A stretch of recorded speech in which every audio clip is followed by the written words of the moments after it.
Tom, thank you so much for joining us. Quite an interesting election, one must say. So much has happened, exciting times, young people, you start with hearing people likening these polls to the Donald Trump victory. What's likely going to happen with the French election?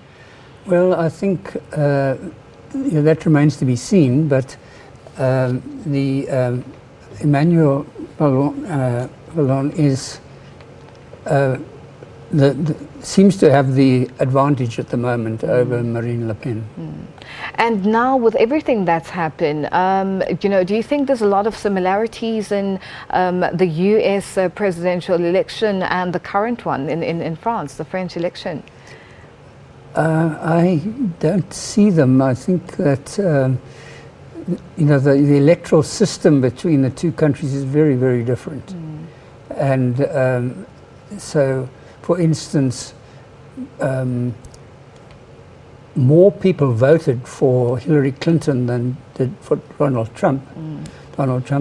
But the way the system works, where they have delegates from each state who make the final decision.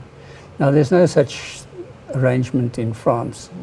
It's simply the voters vote, the votes are tallied, and the one who comes out on top becomes the president.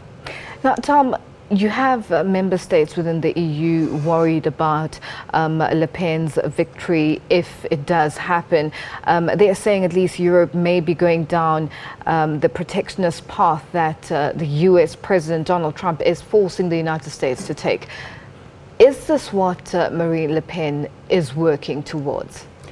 Well, I think the fear there is that she will want to take France out of the European Union, like the British Brexit. They're talking about Frexit now, and that would,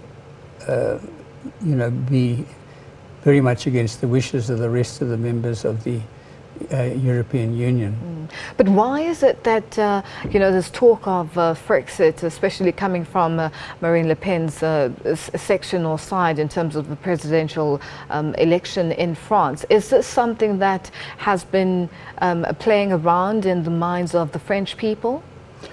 I don't think so. I think she's got to sell that to the French people in her election campaign. And of course, we'll see on the weekend, when the final vote takes place, whether the French electorate have bought this idea. Now, let's just talk about the two candidates, Le Pen and Macron, in terms of their different ideas and the differences between the two candidates. What's your take on these candidates, and who do you think currently Macron is leading in terms of the French vote so far, the first one, and now we're waiting for the second one, which will be taking place on the weekend. What's your take on the two candidates? Well, I think that Le Pen is very much against migration, and particularly from Africa. And this is not an issue that has really come up with Emmanuel Macron at all. There's a group of states in West and Central Africa called the Francophonie, and so that's where the link with France exists, and Le Pen very indifferent to that. There's also a currency called the what do they call it? French. The francs. Franc, and that is guaranteed by France. Now, whether that will continue under if Le Pen were to take over, that would, be perhaps the end of that, and would place those countries in a very difficult position. Now, In terms of the two candidates, Le Pen and Macron, Le Pen, in terms of the age gap, Macron is only 39 years old. He's already made it onto social media with regards to his personal life, and the age gap between him and his wife, and so forth, and just the differences between the two candidates. And so far, it looks like, as we've seen in the first vote, where Macron was leading, or is the leader so far. Does it seem like the French are more in tune with what Macron is putting out to the table and what he says he will do for the French people? I'm not sure that that is true. We'll see on Sunday how the vote goes. I mean, he was a minister in Hollande's previous government, although he's not a socialist.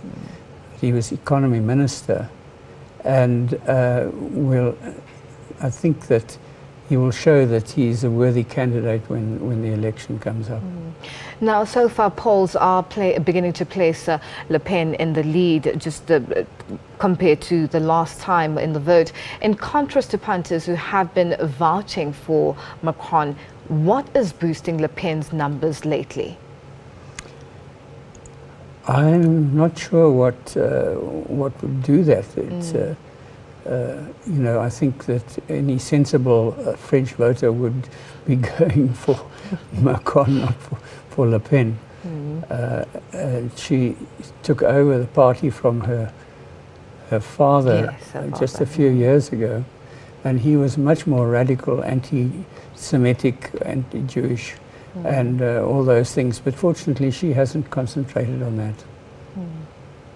Now, very quickly, Tom, Le Pen is known to advocate for reformed EU, and has suggested that France holds a referendum to decide its future in this grouping. And we touched on this in the beginning, that this is what she's looking to do in terms of the Frexit, so it being called.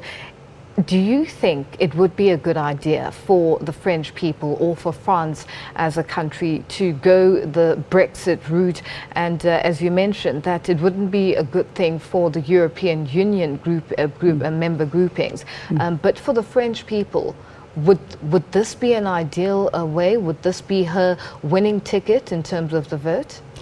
I very much doubt it. I think the French electorate are more sensible than that, because they will see that the movement of people, in other words, between the countries of the European Union and France, would be interrupted, that investments and so on, and that trade deals would all be lost if they went that route. So I don't think it's what would swing the vote in Le Pen's direction.